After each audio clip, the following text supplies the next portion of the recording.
Malaysia terus gah di puncak kumpulan. Harimau Malaya buktikan taring sebenar bila membelasah Laos 3-0 di bumi Vientiane. Tapi, Vietnam kini mula cucuk rapat dari belakang. Adakah Malaysia mampu kekalkan momentum hebat ni hingga ke penghujung kelayakan?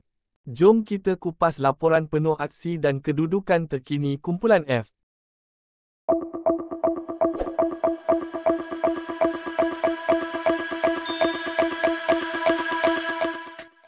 Malaysia terus menunjukkan dominasi dalam kumpulan F kelayakan Piala Asia 2027 selepas menewaskan Laos dengan keputusan meyakinkan 3-0 di Stadium Nasional Laos, Vientiane.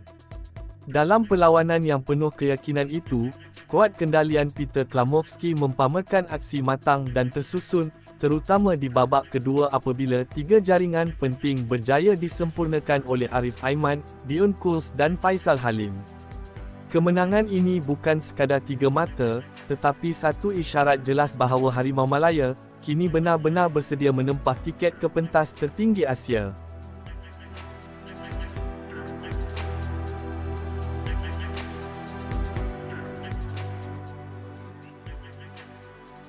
Dengan kemenangan ketiga berturut-turut, Malaysia kini kukuh di tangga teratas kumpulan F dengan 9 mata maksimum.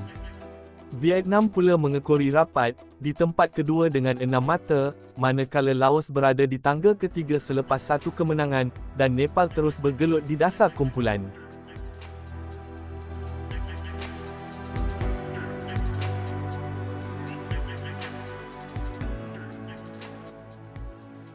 Aksi seterusnya bakal berlangsung di Stadium Bukit Jalil, di mana Malaysia akan kembali beraksi di laman sendiri menentang Laos untuk pusingan kedua.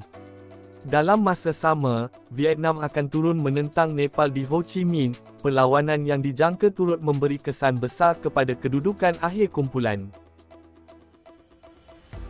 Harimau Malaya kini hanya perlu mengekalkan rentak kemenangan untuk terus mara dengan penuh bergaya.